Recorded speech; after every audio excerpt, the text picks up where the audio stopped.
ಪ್ರಿಯರೇ, ದಿನದ ಬದುಕಿಗೊಂದು ಕ್ರಿಸ್ತನ ಈ ದನಿ ನಮ್ಮೆಲ್ಲರಿಗೂ ಪ್ರೇರಣೆ ಆಗಲಿ.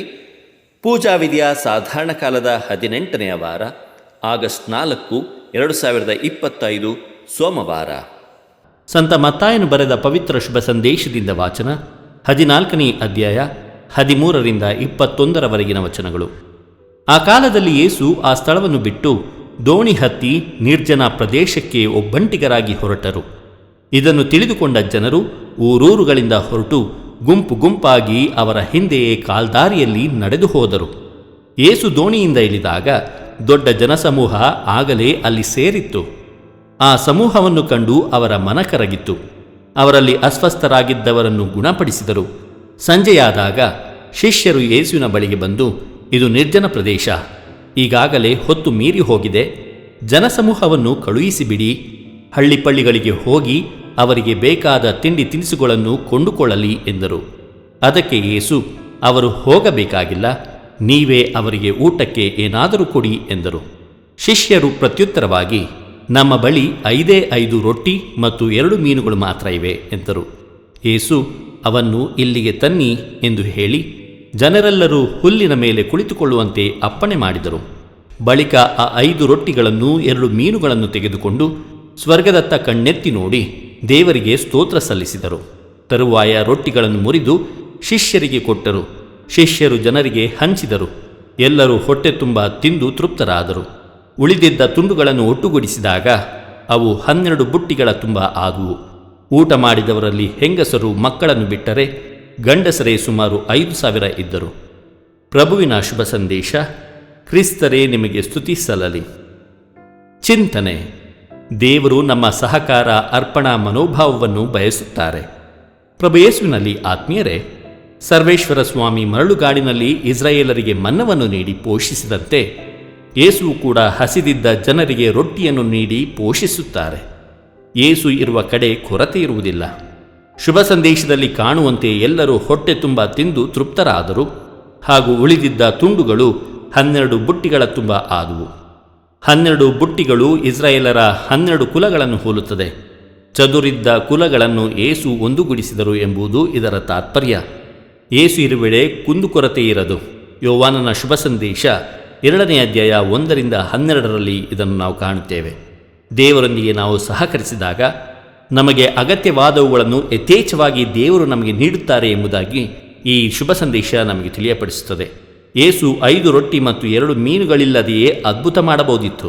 ಆದರೆ ನಮ್ಮ ಸಹಕಾರ ಅರ್ಪಣಾ ಮನೋಭಾವವನ್ನು ದೇವರು ಬಯಸುತ್ತಾರೆ. ಪ್ರಿಯರೇ, ಇಂದು ನಾವು ಸಂತ ಜಾನ್ ಮರಿಯ ವಿಯಾನಿರವರ ಸ್ಮರಣೆಯನ್ನು ಮಾಡುತ್ತಿದ್ದೇವೆ. ಸಂತ ಜಾನ್ ಮರಿಯ ವಿಯಾನಿ ಫ್ರಾನ್ಸ್ ದೇಶದ ದಾರ್ಡಿಲಿ ಎಂಬ ಹಿಂದುಳಿದ ಹಳ್ಳಿಯಲ್ಲಿ ಜನಿಸಿದರು. ವಿದ್ಯೆಯನ್ನು ಗಳಿಸುವ ಸುಯೋಗ ಇವರಿಗೆ ದೊರೆಯಲಿಲ್ಲ. ಇವರು ಜನಿಸಿ ಜೀವಿಸಿದ ಸಮಯವು ಧರ್ಮವಿರೋಧಿ ನೆಪೋಲಿಯನ್ ಬೊನಪಾರ್ತೆ ಅರಸನ ಮತ್ತು ಫ್ರೆಂಚ್ ದಂಗೆಯು ಭುಗಿಲೆದ್ದ ಕಾಲವದು. ಧರ್ಮವಿರೋಧಿ ಪಾಷಂಡಿಗಳು, ಗುರುವಿರೋಧಿಗಳು ಮತ್ತು ನಾಸ್ತಿಕರು ತುಂಬಿದ ಕಾಲವೂ ಅದಾಗಿತ್ತು. ಪ್ರಿಯರೇ, ಬಾಲ್ಯದಿಂದಲೇ ಅವಿದ್ಯಾವಂತ ಮತವಿರೋಧ ಘಾತುಕರ ಕಣ್ಣು ತಪ್ಪಿಸಿ ತಮ್ಮ ಜಮೀನಿನಲ್ಲಿದ್ದ ಗುಡಿಸಿಲಿನಲ್ಲೇ ಪ್ರಥಮ ಪರಮ ಪ್ರಸಾದವನ್ನು ಸ್ವೀಕರಿಸಿದರು ಸಂತ ಜಾನ್ ಮರಿಯ ವಿಯಾನಿರವರು. ಬಹಳ ಕಷ್ಟದಿಂದ ವಿದ್ಯೆ ಕಲಿತು ಗುರುವಾದರು. 3 ವರ್ಷಗಳ ನಂತರ ಲಯೋನ್ಸ್ ಹತ್ತಿರದ ಆರ್ಸ್ ಎಂಬ ಒಂದು ನಿಗೂಢ ಗ್ರಾಮಕ್ಕೆ ಇವರು ಧರ್ಮಗುರುವಾಗಿ ನೇಮಕಗೊಂಡರು. ಆರ್ಸ್ ಗ್ರಾಮವು ಅವಿಶ್ವಾಸದ ಆಗರವಾಗಿತ್ತು. ಮದ್ಯಪಾನ, ಜೂಜು, ವ್ಯಭಿಚಾರ ಇತ್ಯಾದಿ ದುಶ್ಚಟಗಳ ಬೀಡಾಗಿತ್ತು. ಇವೆಲ್ಲವನ್ನು ಹತ್ತಿಕ್ಕಿ ಸರಿಪಡಿಸುವಂತೆ ಗುರುಶ್ರೇಷ್ಠರು ಜಾನ್ ಮರಿಯ ವಿಯಾನಿರವರನ್ನು ಅಲ್ಲಿ ಧರ್ಮಕೇಂದ್ರದ ಗುರುಗಳಾಗಿ ಹೋಗಲು ಕೇಳಿಕೊಂಡರಂತೆ. ಅಲ್ಲಿಗೆ ಹೋಗಲು ವಿಚಲಿತರಾಗದೆ, ಯಾವುದೇ ನೆಪಗಳನ್ನು ಒಡ್ಡದೆ ಸಂತ ಜಾನ್ ಮರಿಯ ವಿಯಾನಿರವರು ಅಂಥವರ ಮಧ್ಯೆ ದುಡಿಯಲು ನೇರ ಹೊರಟರು. ಆ ದಿನಗಳಲ್ಲಿ ಅನೇಕ ಗಂಟೆಗಳನ್ನು ಪರಮಪ್ರಸಾದದ ಮುಂದೆ ಕಳೆದರು. 40 ವರ್ಷಗಳ ಕಠಿಣ ತಪಸ್ಸು, ತ್ಯಾಗ ಮತ್ತು ಅಂಗ ನಿಗ್ರಹಗಳನ್ನು ಮಾಡಿದರು. ಚಾಟಿ ಏಟುಗಳಿಂದ ಮೈಯೆಲ್ಲ ಥಳಿಸಿಕೊಂಡು ದಂಡಿಸಿಕೊಳ್ಳುತ್ತಿದ್ದರು ಮತ್ತು ಪಾಪ ವಿಜ್ಞಾಪನೆಗೆ ಬಂದ ಎಲ್ಲರಿಗೂ ಆತ್ಮೀಯ ಸೂಕ್ತ ಮಾರ್ಗದರ್ಶನವನ್ನು ನೀಡುತ್ತಿದ್ದರು. ಕೆಲವೇ ವರ್ಷಗಳಲ್ಲಿ ಇಡೀ ಆರ್ಸ್ ಗ್ರಾಮವು ನೈತಿಕ ಮತ್ತು ಆತ್ಮೀಯ ಜೀವನದಲ್ಲಿ ಮಾರ್ಪಾಡಾಗತೊಡಗಿತು. ಮಾತ್ರವಲ್ಲ, ದೂರ ದೂರ ಸ್ಥಳಗಳಿಂದ ಸಮಸ್ಯೆಗಳನ್ನು ಹೊತ್ತು ಜನ ಇವರಲ್ಲಿಗೆ ಬರಲು ಪ್ರಾರಂಭಿಸಿದರು. ದಿನಕ್ಕೆ 14ರಿಂದ 18 ಗಂಟೆಗಳ ಕಾಲ ಜನರು ಪಾಪ ವಿಜ್ಞಾಪನೆಗಾಗಿ ಸಂತರ ಬಳಿಗೆ ಬರುತ್ತಿದ್ದರು. 20 ವರ್ಷ ಕಾಲಾವಧಿಯಲ್ಲಿ ಸುಮಾರು 30 ಲಕ್ಷಕ್ಕಿಂತಲೂ ಹೆಚ್ಚು ಮಂದಿ ಪಾಪ ವಿಜ್ಞಾಪನೆ ಸಂತರಲ್ಲಿ ಮಾಡಿದ್ದ ವರದಿ ಇದೆ. ಕಾರ್ಡಿನಲರು, ಧರ್ಮಾಧ್ಯಕ್ಷರುಗಳು, ಗುರುಗಳು, ಸದ್ಭಕ್ತರೆನ್ನದೇ ಎಲ್ಲರೂ ಬಂದು ಸಂತರ ಬಳಿ ಪಾಪ ವಿಜ್ಞಾಪನೆ ಮಾಡಿ ಪುನೀತರಾಗುತ್ತಿದ್ದರು. ಇವರ 40 ವರ್ಷಗಳ ಅವಿಶ್ರಾಂತ ಗುರುಜೀವನ ಆರೋಗ್ಯ ಹದಗೆಡಿಸಿತ್ತು. 1859ರಲ್ಲಿ ತಮ್ಮ ಕೊನೆ ಉಸಿರೆಳೆದರು. ಇವರ ನಿಸ್ವಾರ್ಥ ಸೇವೆಯನ್ನು ಪ್ರಶಂಸಿಸಿ ಸಂತ ಜಾನ್ ಮರಿಯ ವಿಯಾನಿರವರ ಜೀವನದಲ್ಲಿ ನಡೆದ ಮುಖ್ಯ ಘಟನೆಗಳಲ್ಲಿ 3 ಮುಖ್ಯ ಘಟನೆಗಳನ್ನು ನಿಮ್ಮಲ್ಲಿ ಹಂಚಿಕೊಳ್ಳಲು ನಾನು ಇಷ್ಟಪಡುತ್ತೇನೆ. ಮೊದಲನೇದಾಗಿ, ಸಂತ ಜಾನ್ ಮರಿಯ ವಿಯಾನಿರವರಿಗೆ ದೇವಮತೆಯಲ್ಲಿದ್ದಂಥ ಅತಿಯಾದಂಥ ವಿಶ್ವಾಸ ಮತ್ತು ಪ್ರೀತಿ. ಪ್ರಿಯರೇ, ಚಿಕ್ಕ ವಯಸ್ಸಿನಿಂದಲೇ ಜಾನ್ ಮರಿಯ ವಿಯಾನಿರವರಿಗೆ ಆರೋಗ್ಯ ಭಾಗ್ಯವಿರಲಿಲ್ಲ. ಆದರೂ ಇತರ ಸಹೋದರರೊಡನೆ ದ್ರಾಕ್ಷಿ ತೋಟದಲ್ಲಿ ದುಡಿಯುವ ಹೊಣೆ ತಪ್ಪಿರಲಿಲ್ಲ. ಇತರ ದೃಢಕಾಯ ಮತ್ತು ಬಲಶಾಲಿ ಕೆಲಸಗಾರರ ಮುಂದೆ ವಿಯಾನಿರವರು ದುಡಿಯುವವರಲ್ಲಿ ವಿಫಲರೆನಿಸಿದ್ದರು. ಆದರೆ ಎದೆಗುಂದದೆ ಸಂತರು ಚಿಕ್ಕ ದೇವಮಾತೆಯ ಸ್ವರೂಪವನ್ನು ಪ್ರತಿದಿನ ದ್ರಾಕ್ಷ ತೋಟಕ್ಕೆ ಕೊಂಡೊಯ್ಯುತ್ತಿದ್ದರಂತೆ. ಕೆಲಸ ಪ್ರಾರಂಭಿಸುವುದಕ್ಕೆ ಮುನ್ನ ದೇವಮಾತೆಯ ಸ್ವರೂಪವನ್ನು 5 ಹೆಜ್ಜೆಗಳಷ್ಟು ಮುಂದಿಟ್ಟು, ಅಮ್ಮ, ನಾನು ಬಲಹೀನನು, ಇತರ ಕೆಲಸಗಾರರಷ್ಟು ಸಮರ್ಥನಲ್ಲ, ಆದರೂ ನಿನ್ನ ಕೃಪೆಯಿಂದ ನನಗೆಲ್ಲವೂ ಸಾಧ್ಯ ಎಂದು ಪ್ರಾರ್ಥಿಸಿ ಕೆಲಸವನ್ನು ಪ್ರಾರಂಭಿಸುತ್ತಿದ್ದರು.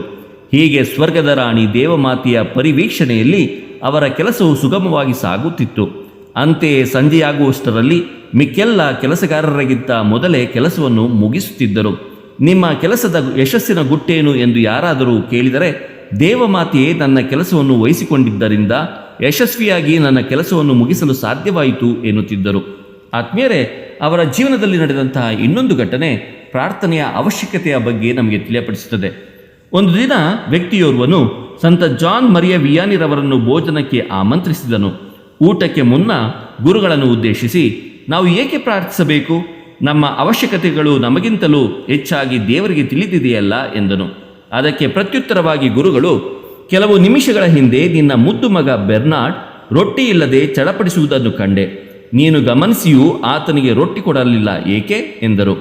ಏಕೆಂದರೆ ನನ್ನ ಮಗನಿಗೆ ತಂದೆಯಾದ ನಾನೇ ರೊಟ್ಟಿಯನ್ನು ಕೊಡುತ್ತಿದ್ದೇನೆಂದು ಮತ್ತು ಈ ರೀತಿ ಸ್ವೀಕರಿಸುವಾಗಲೆಲ್ಲ ಕೃತಜ್ಞತೆ ಸಲ್ಲಿಸುವ ಅಭ್ಯಾಸವನ್ನು ಬೆಳೆಸಿಕೊಳ್ಳಬೇಕೆಂಬುದು ನನ್ನ ಇಚ್ಛೆ ಎಂದನು. ಹಾಗಿದ್ದಲ್ಲಿ ಇಹಪರ ಸೃಷ್ಟಿಗಳೆರಡನ್ನೂ ಉಂಟು ಮಾಡಿರುವ ದೇವರಿಗೂ ಇದೇ ಹಕ್ಕಿದೆ ಎಂಬ ಪ್ರಜ್ಞೆ ನಿನಗಿಲ್ಲವೇ ಎಂದು ಮರುಪ್ರಶ್ನೆ ಕೇಳಿದರು.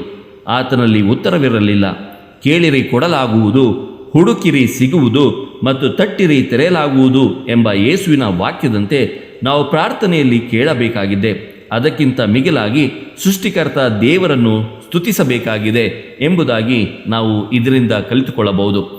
ಪ್ರೀತಿಯ ಸಹೋದರ ಸಹೋದರಿಯರೇ, 3ನೇ ಹಾಗೂ ಕೊನೆಯ ಒಂದು ಘಟನೆ ಅವರ ಜೀವನದಿಂದ ರೈತನೊಬ್ಬನ ಪ್ರಾರ್ಥನೆಯ ಬಗ್ಗೆ ನಾವು ತಿಳಿದುಕೊಳ್ಳಬಹುದು. ಸಂತ ಜಾನ್ ಮರಿಯ ವಿಯಾನಿರವರು ಆರ್ಸ್ ಎಂಬಲ್ಲಿ ಧರ್ಮಗುರುವಾಗಿ ಕಾರ್ಯನಿರ್ವಹಿಸುತ್ತಿರುವಾಗ ರೈತನೋರ್ವನು ಪ್ರತಿನಿತ್ಯವೂ ಬೆಳಗ್ಗಿನ ಜಾವ 4 ಗಂಟೆಗೆ ಕೊರೆಯುವ ಚಳಿಯಲ್ಲಿಯೇ ದೇವಾಲಯಕ್ಕೆ ಬರುತ್ತಿದ್ದುದನ್ನು ಸಂತ ಜಾನ್ ಮರಿಯ ವಿಯಾನಿರವರು ಗಮನಿಸಿದ್ದರು. ದೇವಾಲಯದ ಮುಂಬಾಗಿಲಲ್ಲಿ ಕುಳಿತು ತದೇಕ ಚಿತ್ತದಿಂದ ಆತನು ಪ್ರಾರ್ಥಿಸುವುದನ್ನು ಕಂಡು ಗುರುಗಳು ವಿಸ್ಮಯಗೊಂಡು ಅದೊಂದು ದಿನ ಆತನನ್ನು ಸಂಧಿಸಿ, ಇಷ್ಟು ಬೇಗ ಇಲ್ಲಿಗೆ ಬಂದು ಏನು ಮಾಡುತ್ತಿರುವೆ ಎಂದು ಕೇಳಿದರು. ಅದಕ್ಕೆ ರೈತನು, ಸತ್ಪ್ರಸಾದದಲ್ಲಿರುವ ಯೇಸುವನ್ನು ನಾನು ನೋಡುತ್ತೇನೆ, ಅವರು ನನ್ನನ್ನು ನೋಡುತ್ತಾರೆ ಎಂದು ಶಾಂತ ಸ್ವಭಾವದಿಂದ ಉತ್ತರಿಸಿದನು.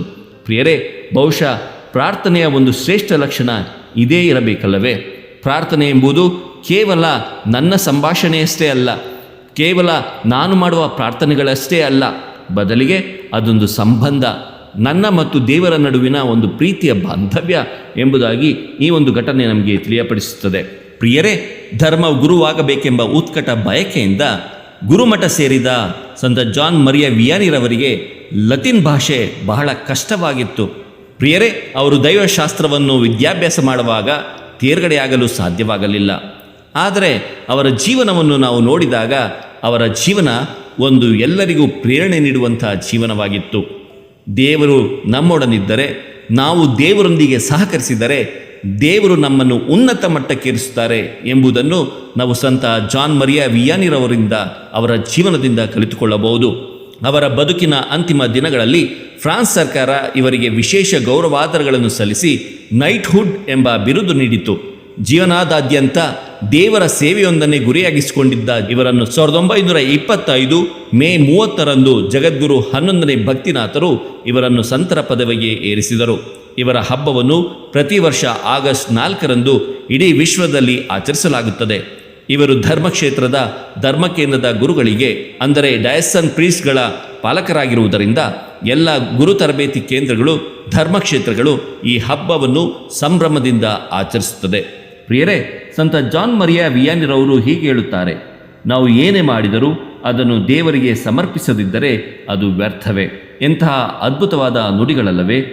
ಪ್ರಿಯರೇ, ತನ್ನನ್ನು ತ್ಯಜಿಸಿ ತನ್ನವರ ತೊರೆದು ತನ್ನನ್ನೇ ಬರಿದು ಮಾಡಿಕೊಂಡು ಗೊತ್ತು ಗುರಿ ಇಲ್ಲದ ಊರೂರುಗಳಿಗೆ ಅಪಮಾನ ಅವಮಾನಗಳ ನಡುವೆಯೂ ನಿಸ್ವಾರ್ಥ ಸೇವೆಗೆ ನೈಜ ಅರ್ಥವನ್ನು ನೀಡುತ್ತಿರುವ ಏಕಾಂತ ಜೀವಿ ಯಾಜಕ.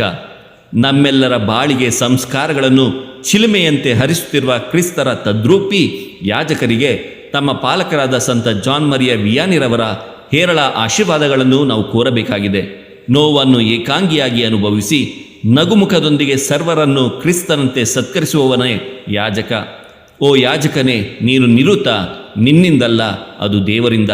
ಎಲ್ಲ ಗುರುಗಳಿಗೆ ತಮ್ಮ ಪಾಲಕರಾದ ಸಂತ ಜಾನ್ ಮರಿಯಾ ವಿಯಾನಿರವರ ಹಬ್ಬದ ಶುಭಾಶಯಗಳನ್ನು ನಾವು ಕೋರುತ್ತೇವೆ. ಪ್ರಿಯರೇ, ನಾವೆಲ್ಲರೂ ನಮ್ಮ ಧರ್ಮಕೇಂದ್ರದ ಗುರುಗಳಿಗೆ ಅವರ ಆರೋಗ್ಯ ಭಾಗ್ಯಕ್ಕಾಗಿ ಅವರ ಸೇವೆಗಾಗಿ ನಾವು ಕೃತಜ್ಞತೆಯನ್ನು ಸಲ್ಲಿಸುತ್ತಾ ಅವರಿಗಾಗಿ ನಾವು ಪ್ರಾರ್ಥಿಸೋಣ. ಸಂತ ಜಾನ್ ಮರಿಯಾ ವಿಯಾನಿರವರೇ, ನಮಗಾಗಿ ಪ್ರಾರ್ಥಿಸಿರಿ. ದೇವರು ನಮ್ಮೆಲ್ಲರನ್ನು ಆಶೀರ್ವದಿಸಲಿ. ಇದು ದನಿಮಾದೇವ ಮನೆಯ ಕೊಡುಗೆ. ಧ್ವನಿ ವಂದನೆಯ ಸ್ವಾಮಿ ಶಾಂತಕುಮಾರ್ ಜೆ, ಬೆಂಗಳೂರು ಮಹಾಧರ್ಮ ಕ್ಷೇತ್ರ. ಪ್ರಿಯರೇ, ಈ ಚಾನೆಲ್ ಅನ್ನು ಸಬ್ಸ್ಕ್ರೈಬ್ ಮಾಡಿ ಪ್ರತಿದಿನ ದೇವರ ವಾಕ್ಯವನ್ನು ಆಲಿಸುತ್ತಾ ಅದನ್ನು ಇತರರೊಂದಿಗೆ ಹಂಚಿಕೊಳ್ಳಲು ನಮಗೆ ನೆರವಾಗಿರಿ. ಧನ್ಯವಾದಗಳು.